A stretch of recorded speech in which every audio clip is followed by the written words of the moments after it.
Hi everyone! Welcome to my YouTube channel. Dito sa kusina ng senior citizen na mahilig mag-experiment. Happy New Year everyone! Kasi January 3 pa lang ngayon. So, still a new year. Since I decided to be vegetarian this year, mag-prepare po ako ng aking pagkain or snacks, pwedeng breakfast, pwedeng any time of the day, pwede natin kainin, no? But this is all veggies. Okay?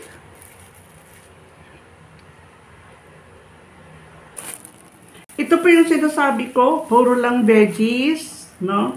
Since January 1 or New Year, nag-prepare po ako ng aking pagkain. Since nag-decide akong magiging vegetarian this year. So, I prepared carrots. Mayroon tayo dito lettuce.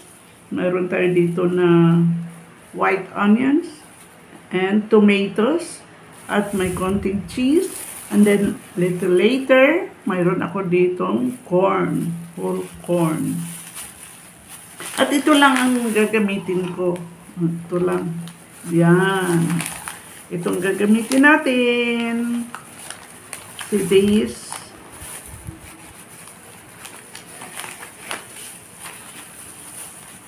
Ito. So, simple lang. Mabilis gawin. Madaling gawin. At saka very healthy. Okay? Maglagay lang po ako nito dito sa gitna. Gitnang-gitna. Ito, gitnang-gitna ng ating tortillas. No? Okay? And then, maglagay ako ng konting tomato sauce dito sa paligid. Yan. Ganyan lang. Simple lang ating gagawin. Para ka lang naglalaro nito. Pero masarap po ito. Kasi ako naman, I love vegetables. Maganda yung marami. Yan, ganun lang kasimple. And then, maglagay po ako ng aking mga ingredients. Ito, carrots. Maglagay ako ng carrots dito paikot. Yan. Kasi gagawa ako ng 4 na ganito siguro, no? Kasi good for 2. Tag-dalawa-dalawa kami. And then, maglagay ako ng aking lettuce. Kahit anong veggie po ay pwede naman ninyo ilagay dito, no? Pwede kayo mamili ng mga, mga type ninyong vegetables, no? Not necessarily na veggies ang ilalagay or anything. And then, maglagay ako ng aking white onions kasi medyo manamis-tamis itong white onions. Kaya, na-prefer ko po yung white onions kasi hindi ka na maglalagay ng sugar, hindi ka na maglalagay ng halimbawa ay salt, no? Ay mayroon na very tasty. And then, aking tomatoes. Ayan, very healthy. Kunti lang naman ang magagamit natin, no? And then, maglagay ako ng kunting corn. Wow! Exciting! Kunting corn. So, matamis-tamis na medyo juicy. And then, maglagay ako ng kunting cheese. A little bit of everything here. Wow! That is exciting, no? And then, try ko ito, tanggalin. Try ko lang, tanggalin.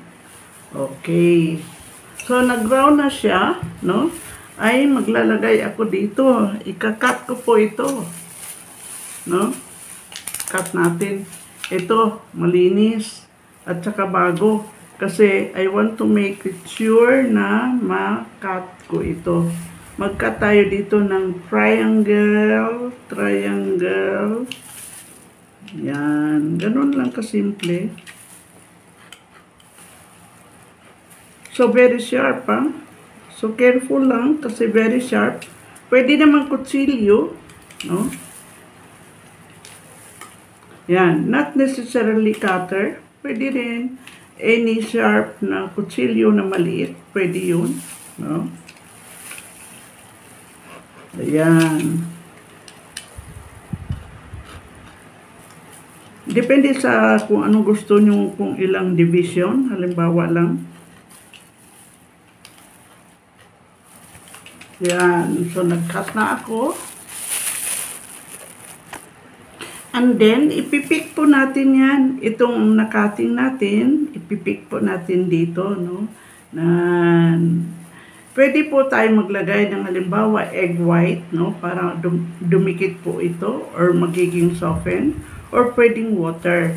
So, madali lang. Yung nakat natin na circles or kaya triangle na yon ay pwede natin i-cover dito sa ating mixture or sa ating vegetables. Okay? So, madali lang kasi ito ay pwedeng i-double, pwedeng hindi. So, ito ay i-flip natin dito. Ganun nilang. Exciting. And then, ito po ay initin natin o kaya i-ano natin sa may ating frying pan. Para lang mag-golden brown itong ilalim ng ating tortillas. That's it. Oh, nice. Pero kung hindi, alimbawa, kung hindi siya dumikit, ay pwede rin po na water ang ilagay or egg white, no? Dito sa ating nakat na circle or triangle. Yan. So, para siyang pizza pie na mayroong veggie. See that? Cute. And then, gagawa ulit tayo ng iba pang ganito. So, pick it up. Ilagay natin sa ating frying pan to make it brownish. Gagawa ulit ako. Kasi 2 tao po ang kakain nito. Kaya dagdagan natin. Mabibitin tayo pag isa lang. Anyway, sa isang balot ng tortillas, marami naman tayong magagawa. No? So, lagyan natin ng tomato sauce. Ayan. At saka maglagay tayo ng ating ingredients around carrots, tomatoes,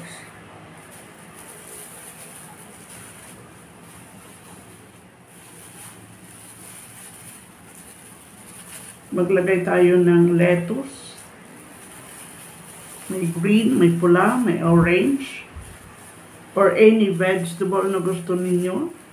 And then, maglagay ako ng aking sibuyas, white onions. Masarap ito kasi manamis-tamis, no? And then, maglagay ako around ng cheese. Kahit kunti lang. Or, option is, and pwede naman raisins, most probably, kung gusto niyo, no? And then, maglagay ako ng konting corn, sweet corn, around. So, optional lang po itong mga veggies natin, no? Depende sa gusto ninyong mga veggies na ilalagay of your own choice. And then, mag-cut po tayo dito ng kutsilyo for division.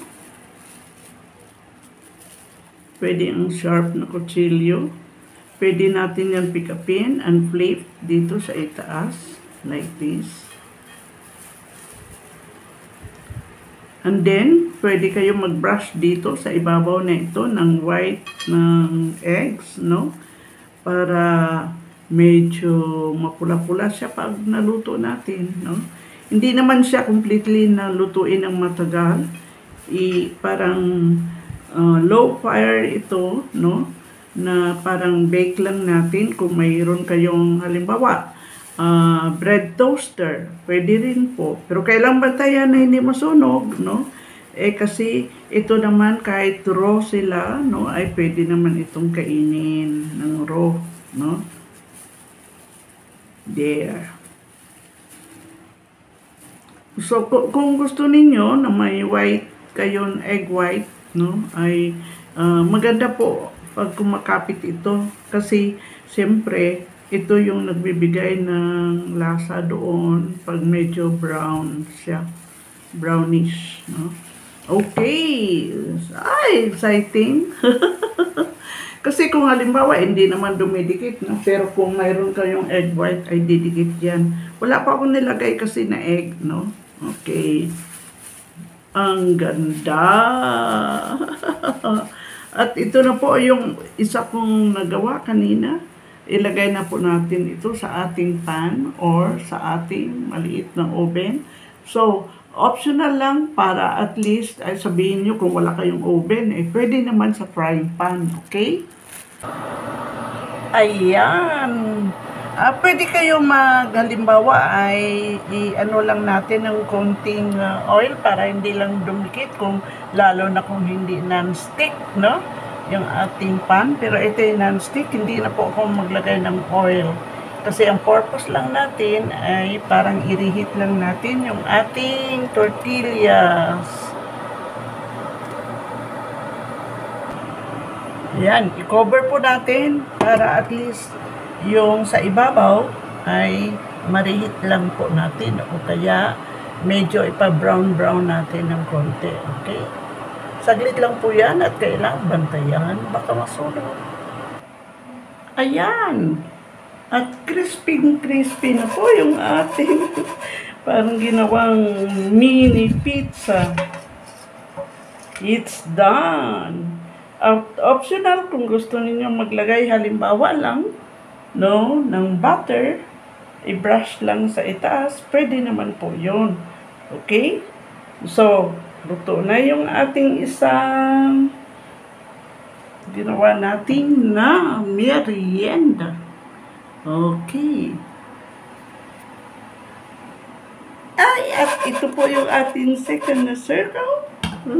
Exciting. You see this? May sound pa, no? So, ilagay natin dito. Wow! Isn't that nice? Grabe. Ito na po yung ating masarap na veggies. Veggies na simple lang gawin, madaling gawin, at saka budget friendly. Ayan, yummy rings. Exciting. Ang sarap. See? Very crispy. See this? Taste natin.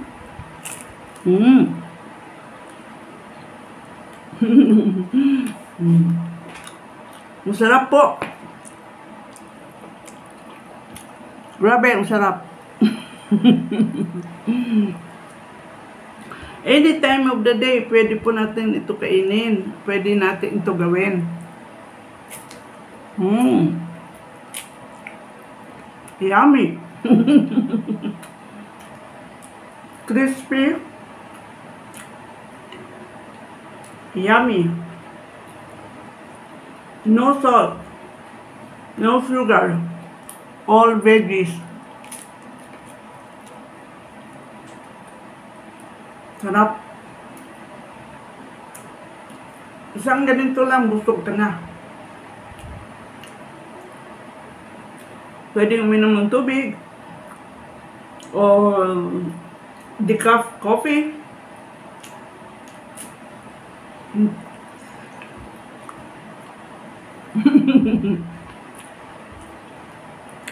Lettuce, sweet corn, carrots. Sarap po, try po ninyo. Promise. Hindi ako magsishare nito kung hindi proven na masarap.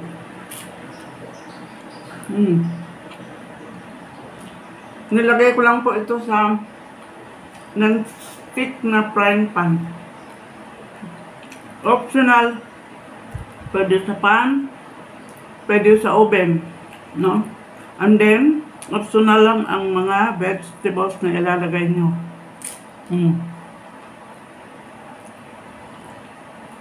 So, hindi na po ako kumakain ng kanin. Ito na lang po. And then, kahapon, carrots and cauliflower. Busog na. Healthy pa. Masarap. Kasi naging crispy ang tortillas. Wala pa tayong nilagay ng mantika. No salt. No sugar. Low carb diet.